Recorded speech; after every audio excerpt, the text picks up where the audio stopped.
Hey guys, welcome back. I know I haven't done a video in a long time. It's been a third of a year, roughly. Life's just been crazy. It's been one of those years where the rug's pulled out from under your feet and things happen in life you just can't control. So, haven't had a lot of time on my hands, unfortunately, for the channel, but this last Easter weekend, I went over to Western Washington to visit some friends, had a great time. It was a nice little vacation / escape, and I was visiting my buddy over there, and I built this for him about 12 years ago as a birthday present. He hasn't airsofted in probably 10 or 11 years, so he gave it to me. I'm gonna open it up, and we're gonna check out what I did to it 12 years ago. Honestly, I don't remember. I'm curious. I want to see what my teching quality was like all that time ago. I want to see what parts I put in it and just everything I did to it. It needs a little bit of a fix up. I did paint all the furniture black at the time and gave it some texture, which was neat, but it's had baseball tape on it for a long time, so I can only imagine it needs some serious Goo Gone or some orange goop or something. I need to clean it up a little bit as well. When we got this out of the closet, it had just like, it was caked in dust. So I need to like take at least a good rag to it and get a bunch of dust off the ribbing and the nitty gritty stuff in here so it's presentable. And just do a basic tune up also. When I was looking it over, I pulled the bolt back and noticed that the piston was locked back. So the spring in there is probably close to death as you can get. It's been locked back for probably 12 years. And literally as I did that, the magazine catch just broke. So I need to order a new one of those apparently. So cool, that's on the list. There's always one more thing, I swear. Yeah, we're gonna open this up real quick too. Also, the magazine it came with, the drum mag, I guess it's jammed or hasn't fed in quite a while. I don't know if it's a bad BB or a broken part. So I'm gonna open this up too, and if I can't fix it, I got a bunch of spare mags, so perfect. Unfortunately, just taking the stock off to clean it ended up resulting in a number of interesting issues. So I've got to take some Goo Gone to this, get all the sticky off from the baseball tape, which is totally to be expected. But unfortunately, a number of the pot metal parts are just old and utterly snapped real quick. So there's a paddle on the back of the stock here. You have to pull this down in order to pull this back and rotate it and get your battery compartment open.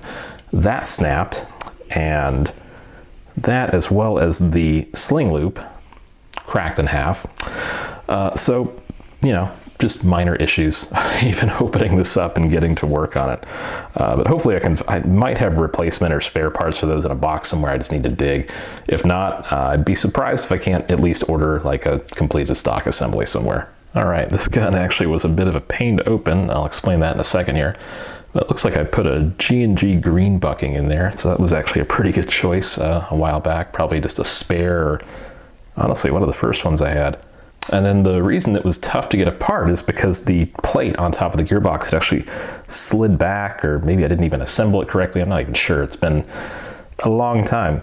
Anyway, I couldn't actually pull the lower from the upper, so I had to kind of weirdly tap it and hinge it, and it finally went. But this being pulled back almost prevented this gun from being disassembled without some kind of unusual methods or some exceptional force, I suppose. So, which is not great.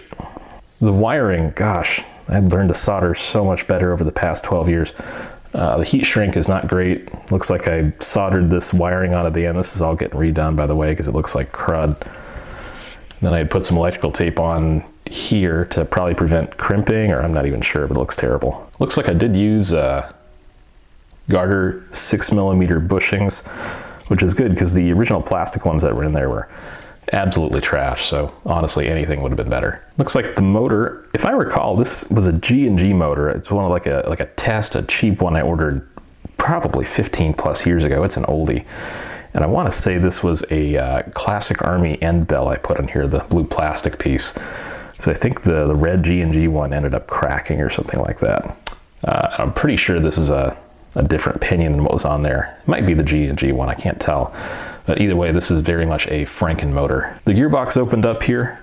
Yeah, the spring is definitely, it's better than I expected. I thought it was just going to be a piece of cheese, but it's stronger than I expected, but I'm still going to put a new one on there just because if it's been locked back for 10 years, it's going to be a lot softer than it should be. The nozzle, I'm pretty sure this is a garter nozzle. It's got an O-ring in there. It's definitely not the one that came with it originally, because I think that was the same color plastic as like the cylinder head and the original bushings that were in there and whatnot. So yeah, upgraded nozzle. Glad I put that in there. That's a good upgrade. Tappet's fine. Piston, looks like I didn't correct angle engagement. I don't think I did that back then. It wasn't kind of in my repertoire at that point. So may do that here. Probably not a bad idea. The gears are weird, and I wonder, because you can see the gearbox is like sliding around as I moved it. I don't have the screws in it right now. I'm just holding it together with my hands. I'm kind of wondering if, for whatever reason, with the this thing being locked back for 10-12 years probably, if it like warped the gearbox or did anything weird to it. It's entirely possible. It's kind of not the greatest metal in the world. I think the shimming, I mean, you can use some improvement, that's without question. The bevel gear feels all right. It's right on the edge of like there's zero play, but it spins well enough. I mean, not great spinning really. This is gonna get a reshim either way. Looks like the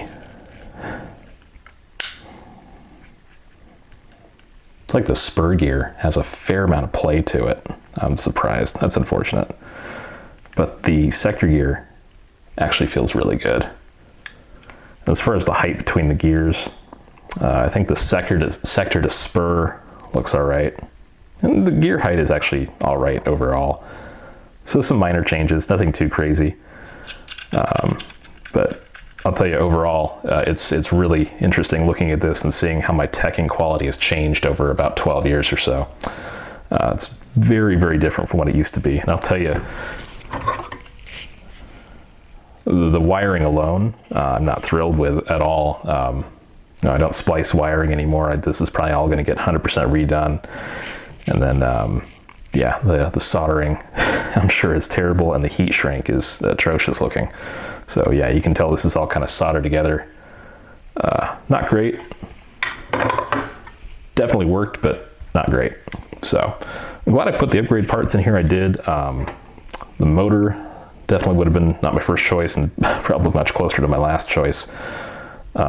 Just being kind of a Franken motor. It was definitely faster than the original Cyma motor, that old like painted gray looking drab motor. They worked just fine, but I think this was a better motor than that, at least. Garter bushings, glad I put those in there. The cheap plastic ones are terrible. Garter nozzle is a good choice, but everything else looks pretty stock. I did put a Dean's connector on there, which is a good choice no matter what. But again, I could have done a whole lot better with my quality of work here. So this is how much experience a person can gain and how much better your teching quality can be in just 10 or 12 years. So big, big difference. I am going to get this fixed up, probably order some parts here shortly, and this is going to go for a raffle gun for the local field so someone else can enjoy it here, hopefully in the not too distant future. Thanks for watching, guys. I've got some more reviews on the way. Perun sent some really nice MOSFETs over, and I've also got another high-end Arcturus gun to check out here very shortly. So keep an eye out for those, and I'll see you guys shortly. Take care.